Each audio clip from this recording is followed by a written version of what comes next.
வணக்கம். செய்திகள் வாசிப்பது சரவணா. திமிரி பழைய பேருந்து நிலையத்தில் பேருந்துகள் நின்று செல்ல வேண்டும் என பொதுமக்கள் மற்றும் வியாபாரிகள் 250க்கும் மேற்பட்டோர் சாலை மறியல் போராட்டம், 100க்கும் மேற்பட்டோர் கைது. ராணிப்பேட்டை மாவட்டம் ஆற்காடு அடுத்த திமிரி பகுதியில் அமைந்துள்ள பழைய பேருந்து நிலையம் ஆற்காடு ஆரணி தேசிய நெடுஞ்சாலையில் அமைந்துள்ளது. அதே பகுதியில் பஜார் வீதியும் இருப்பதால் அதிக நெரிசல் ஏற்பட்டு மக்கள் பாதிக்கப்பட்டு வந்த நிலையில் ரூபாய் 4 கோடி மதிப்பீட்டில் கடந்த 2 ஆண்டுகளுக்கு முன்பு புதிய பேருந்து நிலையம் அமைக்கப்பட்டது.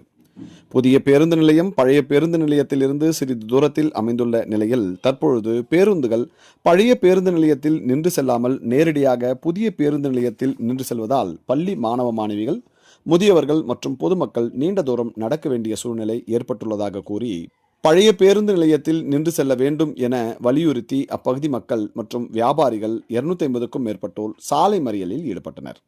இதனால் அங்கு பரபரப்பு ஏற்பட்டது. ஏற்கனவே இருமுறை சாலை மறியல் நடைபெற்ற நிலையில் கூடுதல் காவல் கண்காணிப்பாளர்கள் குணசேகரன், துணை காவல் கண்காணிப்பாளர்கள் வெங்கடகிருஷ்ணன், ஜாபர், சித்திக், வருவாய் கோட்டாட்சியர் ராஜி, ஆற்காடு வட்டாட்சியர் மகாலட்சுமி, பேரூராட்சி செயல் அலுவலர் சரவணன் உள்ளிட்ட அதிகாரிகள் பேச்சுவார்த்தை நடத்தினர். பேச்சுவார்த்தைக்கு ஒத்துழைக்காத பொதுமக்கள் அதிகாரிகளுடன் வாக்குவாதத்தில் ஈடுபட்டு தள்ளுமுள்ளு ஏற்பட்டதால் பரபரப்பு ஏற்பட்டது.